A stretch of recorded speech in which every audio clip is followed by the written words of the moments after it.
प्रिय साथियों, आप सभी को दीपावली की बहुत बहुत शुभकामनाएं। आप सभी लोग जानते हैं, दिवाली रोशनी, खुशहाली और माँ लक्ष्मी के आगमन का पावन पर्व होता है। इस दिन अगर सही विधि विधान से माँ लक्ष्मी और भगवान गणेश जी का पूजन किया जाए तो साल भर घर में सुख, समृद्धि और धन की वर्षा बनी रहती है। प्रिय साथियों, आज की इस वीडियो में हम आप सभी को दिवाली पूजन की बहुत ही सरल और संपूर्ण विधि बताएंगे। तो देखिए, हमारे हिंदू धर्म में, सनातन धर्म में दीपावली का त्यौहार सबसे बड़ा त्यौहार माना जाता है और दीपावली के दिन लक्ष्मी जी का पूजन भी किया जाता है कि हमें लक्ष्मी जी का पूजन कैसे करना चाहिए, कौन सा मंत्र बोलना चाहिए और पूजा विधि के तुरंत बाद कौन सा उपाय करना चाहिए ताकि माँ लक्ष्मी का निवास स्थायी रूप से हमारे घर में बना रहे। तो देखिए, दीपावली के दिन शाम के समय में हमें इस पूजन को करना होता है। शाम के समय नहा धोकर स्वच्छ वस्त्र धारण करके सबसे पहले आप एक चौकी लगा लें। ध्यान दें इस बात का कि चौकी आप इस प्रकार से लगाएं कि आपका जो मुख है वो उत्तर दिशा की ओर होना चाहिए। अगर उत्तर दिशा की ओर मुख ना कर पाएँ तो उत्तर दिशा की ओर मुख करके आपको इस प्रकार से एक चौकी लगा लेनी है और चौकी के ऊपर लाल रंग का वस्त्र बिछा लेंगे। अब इसके ऊपर हम लक्ष्मी जी और गणेश जी का एक पोस्टर लगाएंगे। इस तरह के पोस्टर आपको मार्केट में बड़े ही आसानी से मिल जाएंगे और ये बहुत ही ज़्यादा महंगे नहीं होते हैं। 10 से 20 रुपए में बड़ी आसानी से आपको मार्केट में कहीं भी मिल जाएंगे। और आप चौकी के ऊपर एक गणेश जी और लक्ष्मी जी की जो नई प्रतिमा या मूर्ति लेकर आप आए हैं उन्हें स्थापित करेंगे और विराजमान कर देंगे। मूर्ति अगर आप नहीं लेकर के आए हैं तो पहले से जो आपके घर में गणेश जी, लक्ष्मी जी की मूर्तियां हैं उन्हें भी स्थापित कर सकते हैं। और इसके बाद में सुपारी के रूप में भगवान विष्णु को यहाँ पर विराजमान कर देंगे। अगर आपके पास में भगवान विष्णु जी की मूर्ति या फोटो कुछ तो आप में है तो वो भी विराजमान कर सकते हैं। और आप इस बात को भी जानते हैं कि सोना और चांदी माँ लक्ष्मी का ही प्रतीक होता है और सोने चांदी की जो भी चीज़ आपने धनतेरस के दिन खरीदी है उन्हें आप पूजा स्थान पर रख दें और नया कुछ नहीं लाए, या कुछ लाए हैं तो उसे भी आप रख सकते हैं। और इसी के साथ कुछ पैसे भी रख देंगे क्योंकि जो धन पैसा होता है इससे भी माँ लक्ष्मी का ही स्वरूप माना जाता है। और साथ ही में धनतेरस के दिन अगर आपने कोई बर्तन वगैरह नया खरीदा है तो उसे भी यहाँ रख सकते हैं और इन सभी का पूजन करना होता है। अब देखिए, जो दिवाली की पूजा है ये बहुत ही बड़ी पूजा मानी जाती है। तो इस दिन कलश स्थापना करना बहुत ही शुभ रहता है।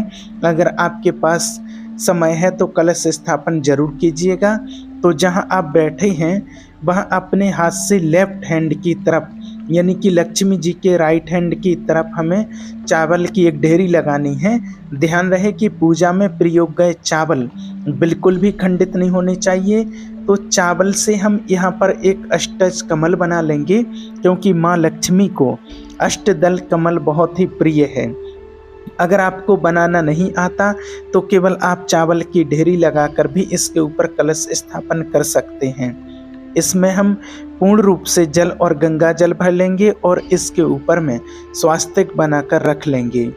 इसके बाद इसमें हल्दी, सुपारी, सिक्का, थोड़े से चावल डालकर कलश के अंदर डालकर कलश को कंठ मोढ़ी धागे से बांध देंगे। और अब आम के पत्तों पर टीका लगाकर हम कलश को सजाएंगे। अगर आम के पत्ते ना मिलें तो आप अशोक के पत्ते भी लगा सकते हैं। और अब हम इस कलश को अष्टदल कमल के ऊपर स्थापित कर देंगे और एक चावलों से भरे हुए पूर्ण पात्र से हम कलश को ढक देंगे और एक नारियल को मौली धागे से बांध करके हम यहाँ पर रखेंगे। आप चाहें तो लाल रंग का कपड़ा भी लपेट सकते हैं। अब नारियल का मुख अपनी ओर रखते हुए हम कलश को अपने ऊपर रख देंगे और इस तरह से हमारे कलश की स्थापना हो जाएगी। अब हमें अखंड दीपक जलाना है। तो इसके लिए हम यहाँ पर चावलों से स्वास्तिक बनाएंगे और आप स्वास्तिक बनाना ना चाहें तो आप थोड़े से चावलों की ढेरी लगाकर उसके ऊपर भी अखंड दीपक जला सकते हैं, जो कि माँ लक्ष्मी और भगवान विष्णु को अत्यंत ही प्रियगत है। और ये पाती अखंड दीपक देवी देवताओं को तुरंत ही प्रसन्न करता है। इस प्रकार से चावलों के ऊपर में बड़ा दिया जलाया जाता है। ये अखंड दीपक जो होता है ये दिवाली की पूरी रात जलता रहता है और इस दीपक में घी या सरसों का तेल भरा जाता है। तो इस प्रकार से हम दीपक लेंगे और दीपक जलाकर प्रार्थना करेंगे कि हे माँ लक्ष्मी, आज मैं आपका पूजन करने जा रहा हूँ या कर रही हूँ, आप मेरी पूजा को स्वीकार करें। कोई गलती रह जाए तो मुझे क्षमा करें और मेरे घर में स्थायी रूप से निवास करें। साथियों, इस तरह से संकल्प कर लें कि बाद में फिर हम पूजा को शुरू करेंगे। तो सच्चे भाव के साथ सबसे पहले हम भाव रूपी जल का स्नान छींटे के रूप में लगाकर करेंगे। तो यहाँ पर हम सभी देवी देवताओं को स्नान करा देंगे। स्नान कराने के बाद में फिर वस्त्र रूपी भावना के साथ हम मौली या कलावा जो है वो हम समर्पित करेंगे। तो यहाँ सबसे पहले गणेश जी को, माँ लक्ष्मी जी को, भगवान विष्णु जी को, कुबेर देव को, सरस्वती माता को, सोना चांदी जो भी चीज़ आपने रखी है, कलश देव को, तो हमने पहले से ही मौली धागा बांध दिया है। तो इस प्रकार से वस्त्र की भावना से हम सभी को मौली समर्पित कर देंगे और अब हम सभी को तिलक करेंगे। भगवान श्री गणेश जी को, माँ लक्ष्मी को, सरस्वती माता को, कलश देव को, अखंड दीपक को, सभी को हम तिलक करेंगे। साथ ही पूजा में जो भी परिवार के सदस्य सम्मिलित हैं उन्हें भी हम तिलक करेंगे और अब हम सभी पर अक्षत समर्पित करेंगे। इसके बाद गणेश जी को जनेऊ संजीत समर्पित करेंगे, हल्दी की एक गांठ समर्पित करेंगे। भगवान विष्णु जी को भी जनेऊ समर्पित कर देंगे।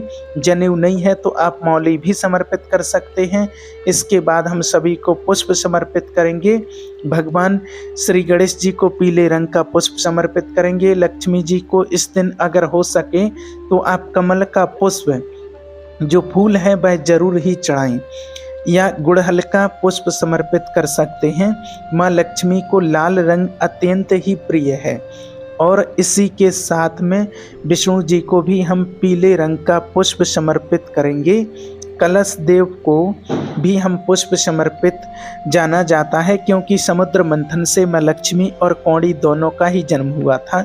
इसी के साथ में 5 गोमती चक्र हम ले लेंगे और गोमती चक्र में चक्रनुमा आकृति दिखाई देती है, इसे गोमती चक्र कहा जाता है, इन्हें ले लेंगे। इसी के साथ में 5 कमल लौंग इकट्ठे रखें, मार्केट में बहुत आसानी से मिल जाएंगे। लक्ष्मी चक्र भी मिलता है, उससे भी आप ले सकते हैं। इसी के साथ सुपारी भी समर्पित कर दीजिएगा और अब इसके बाद हम सप्तधान समर्पित करेंगे, यानी 7 प्रकार के अनाज इस दिन समर्पित किए जाते हैं। साबुत अनाज के लिए हम समर्पित करेंगे।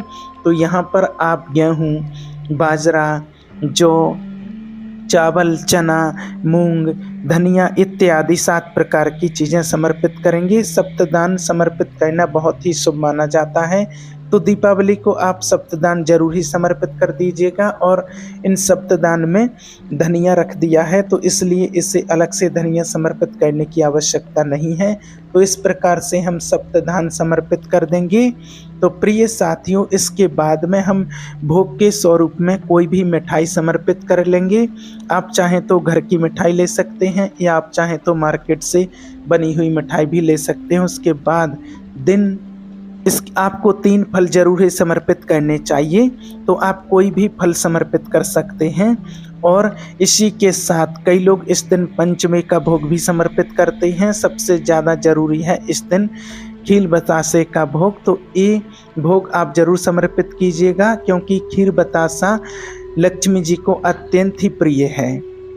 तो हम यहाँ पर सभी को थोड़ी मात्रा में खीर बतासे का भोग समर्पित करेंगे और जो बर्तन आप नया खरीद कर लाए हैं उसमें भी थोड़ी मात्रा में खीर बतासा जो है वो छिड़केंगे। और अब इसके बाद में 2 पान के पत्ते हमें लेने हैं।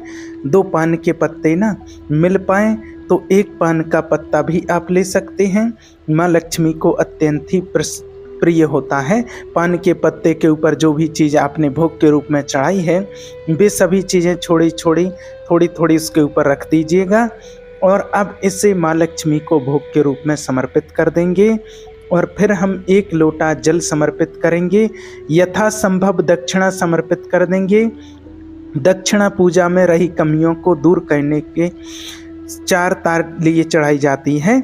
और इसके बाद में दिवाली की कथा अगर आपके यहाँ पर सुनी जाती है तो इस प्रकार से आप कथा को सुन सकते हैं।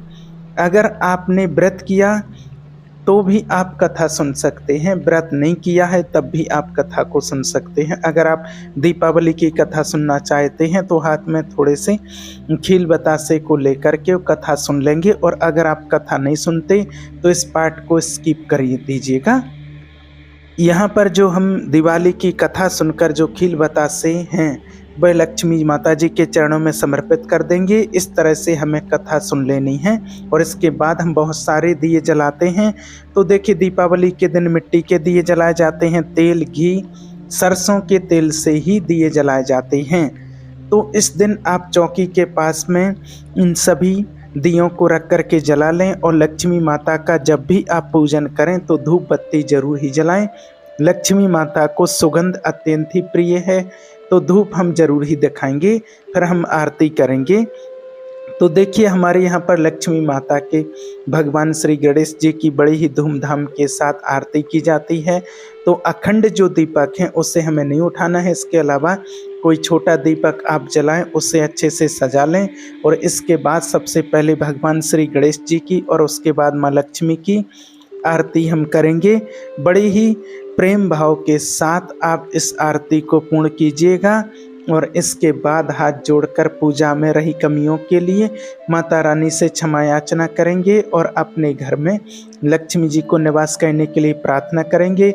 उनके आगमन के लिए स्वागत करेंगे। लक्ष्मी के बीज मंत्र का 108 बार मंत्र का जप भी कर सकते हैं। मंत्र है ओम ह्रीं श्रीं लक्ष्मी नमः। इस मंत्र का 108 बार जप करें या आप चाहें तो 5, 11 या 21 बार भी जप कर सकते हैं। और इसके बाद में खील यानी कि जैसे धान कहा जाता है, धान इसे हम माँ लक्ष्मी के ऊपर वर्षा करते हुए दोनों हाथों से समर्पित करेंगे। परिवार के सभी सदस्य धान की वर्षा जरूर करें और इस प्रकार से धन वर्षा के बाद में हमारी जो पूजा है वो संपूर्ण मानी जाती है। तो हमारी पूजा पूर्ण हो गई है और अब इसके बाद में हम लक्ष्मी पोटली बनाएंगे। देखिए बाद में पूजा के बाद साथियों जब भी आपको समय मिले आप चाहें तो पूजा के तुरंत बाद भी बना सकते हैं या आधा घंटा या 1.5 घंटे जब भी आप फ्री हो जाएं, रिलैक्स हो जाएं, उसके बाद में आप इस लक्ष्मी पोटली को ज़रूर बनाइएगा। इसे बनाने के लिए सबसे पहले आप चाहें तो एक लाल रंग का कपड़ा ले लीजिए या फिर आप कोई पोटली ले लीजिए। तो हम लाल रंग का कपड़ा लेंगे और इसके ऊपर हमने जो भी माता लक्ष्मी जी को समर्पित किया है वो आपको इसके ऊपर रखना है। जैसे कि 5 गोमती चक्र, 5 कौड़ियाँ, 5 कमलगट्टे, आप चाहें तो दूध की संख्या में भी ले सकते हैं। सुपारी रख लीजिएगा और हल्दी की गांठ भी यहाँ पर रखना है और इस तरीके से। और यहाँ पर जो चांदी का सिक्का लिया था वह भी रख लें। आप चाहें तो चांदी का सिक्का अगर आपने नहीं लिया है तो इसके जगह पर आप 1 का सिक्का भी रख सकते हैं। और अब लक्ष्मी प्राप्ति का बीज मंत्र बोलते हुए हम इसकी गांठ बांधेंगे।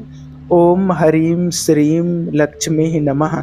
इस मंत्र को बोलते हुए गांठ बांधकर इस पोटली को ले जाकर आपके धन वाले स्थान पर जहां आपकी तिजोरी है, पैसा रुपया गहना जहां भी आप रखते हैं पूरे साल के लिए, इस पोटली को ले जाकर वहां पर रख दीजिएगा।